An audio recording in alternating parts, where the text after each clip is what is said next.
So yeah, guys, I get it. You want an ASVAB video. You want one. I haven't made one. You're probably wondering why. Serious, you make the fucking video. You think you know so much about the ASVAB? You make the fucking video then. I'm done. I'm fucking done with this. You do it. I ain't making the video. There ain't shit to talk about. There's no point in making an ASVAB video because all the information is available. So what? You just need me to tell you what Google's gonna tell you. I don't understand. You don't need me to tell you what Google's going to tell you. That's what I'm saying. My ASVAB experience, I took it right after I graduated high school. Now, everybody's experience, everybody's ASVAB, everybody's studying process, everybody's preparation for that test, for the ASVAB is different. It's going to be different. Everybody has different backgrounds. Everybody has different, some people went to public school, some people went to private school, some people were homeschooled, some people got their GED, some people didn't even graduate high school.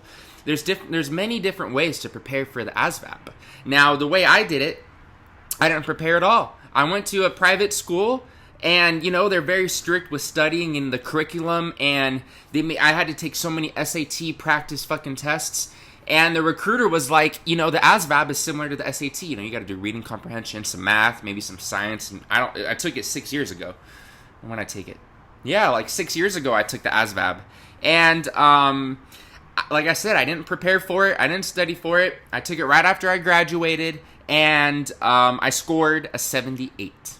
Now, the reason I didn't prepare for it was because when I went in initially to meet the recruiter, I took the practice ASVAB, and I scored somewhere in the 90s, and he was like, oh, that's really good. You'll have a lot of job options, and I was like, oh, I guess I don't need to prepare. I scored a 90 whatever in the practice.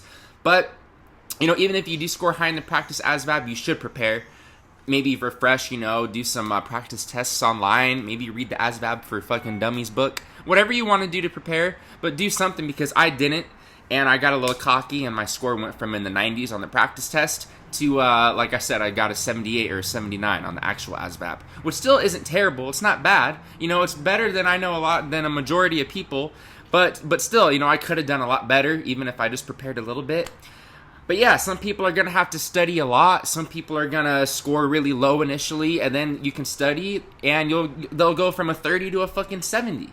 It just depends on the person. That's why I've never made a video about the ASVAB, because there's no point. I don't know the secrets. There's no secret to it. It's just how people have different studying techniques. Everybody's a different learner. You got the auditory, you have visual, you have all those different ways that people learn. I like to write things down, and I read over what I write down. I just write things down a bunch of times. That's how I study.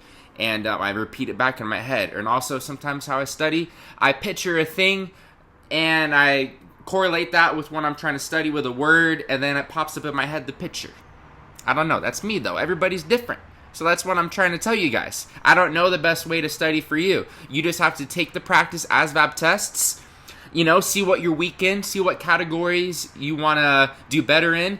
Even better, look what job that you want in the Navy or whatever branch, and see what that score is that you need to get on the ASVAB to get that job. So if I wanted to be a nuke in the Navy, for example, I know you'll have to score really high ASVAB, in the 80s or above, in the 90s. So obviously that person's going to want to put a lot more time into studying for it than somebody that just wants to be a fucking cook or a CS. Now, I'm not saying there ain't smart. That's funny, I said there ain't smart. I'm not saying there isn't smart people that are cooks, that are CSs, but, you don't need that high of an ASVAB to do it. So maybe somebody that wants to go that route isn't going to prepare as much as somebody for the nuke. So yeah, I just rewatched what I had just said, what I had just recorded, and I know I repeated a lot of the same things, but that's why I didn't even want to make a video about this. I just want to end this here, end the discussion here. You guys, there's many different ways you can prepare. I'm fucking done with this. You do it. I ain't making the video. There ain't shit to talk about. Know what your weaknesses are, try to build those up, do the best you can on the test. If you don't need to prepare, if you're like me and you did good on the practice ASVAB and you're taking it straight out of high school and you had just taken the SAT, then it's probably going to be a lot easier for you than somebody that has been out of school and they're in their late 20s now and they're going back to take the ASVAB. They probably need to study a lot more than somebody like myself who just graduated high school when I took it 6 years ago. But yeah, guys, that's going to be wrapping it up for my one and only ASVAB video. I hope you took something from this. Social media below, as always. YouTube full-time, as you know, 5 to 7 videos a week. I will see you guys tomorrow. All right, have a good one. Come on.